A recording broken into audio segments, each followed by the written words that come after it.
À Céligny, la coupe est pleine pour Max Bühler. Après 3 semaines de pause forcée, le gérant du salon de coiffure Cutskull a pu retrouver ses ciseaux. Entre soulagement et inquiétude, il témoigne au micro de Joël Brunner.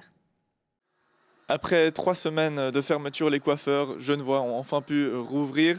On est ici à Céligny, l'exception un peu, puisque c'est une enclave genevoise en plein milieu du canton de Vaud.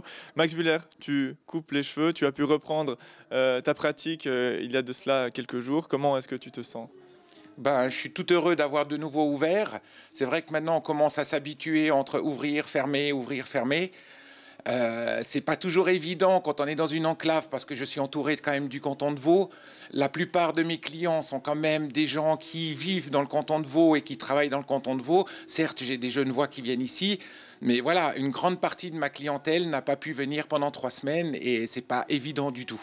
Qu'est-ce que tu penses de la manière dont ça s'est fait, puisque on sait que dans le canton de Vaud, ils ont décidé de maintenir ouvertes toutes les coiffures, tous les salons de coiffure. Et puis toi, tu étais un peu le lésé du coin. C'est un choix que les politiciens ont décidé. Dans un sens, je trouve bien, parce que si on veut éradiquer cette pandémie, il faut prendre des mesures nécessaires. Après que d'autres cantons n'ont pas les mêmes mesures, c'est vrai que ça devient compliqué, pas seulement au niveau coiffure, mais pour tous les autres commerçants, ça devient compliqué. C'est des périodes qui sont assez fastes pour nous, novembre, décembre. Donc, il y a quand même une perte de chiffre d'affaires qui est quand même considérable aussi. Voilà, maintenant, c'est des choix politiques, c'est des choix de sécurité. On peut pas aller à l'encontre, on doit suivre. Voilà, c'est ça le problème. Là, il y a 6 mois de confinement. Alors, la clientèle, dès qu'ils ont su qu'on pouvait de nouveau ouvrir, le téléphone a sonné de nouveau à plein tête. C'est sûr que j'ai de la chance d'avoir une clientèle assez fidèle. Malheureusement, il y a des gens qui doivent aller se faire coiffer ailleurs et qui ont profité d'aller voir mes confrères dans le canton de Vaud. Tant mieux pour eux. C'est la vie, je veux dire. Je pense que si Vaud aurait été terminé, aurait fermé les salons de coiffure, je pense que j'aurais fait exactement la même chose. J'aurais accueilli des clients vaudois ici.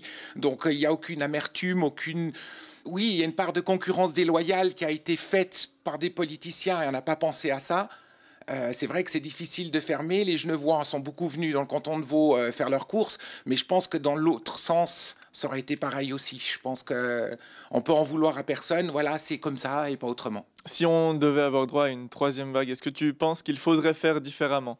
Moi, j'étais parti dans le principe que si on voulait vraiment stopper ça, c'est que toute la Suisse aurait fermé en tout cas 15 jours. Et puis on aurait pris les choses à bras-le-corps. Et puis voilà, maintenant, c'est toujours compliqué de pouvoir décider comment faire. On commence quand même un peu à en avoir marre d'ouvrir, fermer, fermer, ouvrir. Voilà, il y a un rythme qui s'installe, ce rythme se casse tout le temps. Il y a une fatigue, c'est pas évident. On parle tout le temps de ce corona. On aimerait bien reprendre une vie normale, active et de pouvoir travailler. Mais maintenant, là, c'est ouvert et on va te laisser en profiter puisque ta prochaine cliente est arrivée. Donc, belle journée de travail, Max. Merci.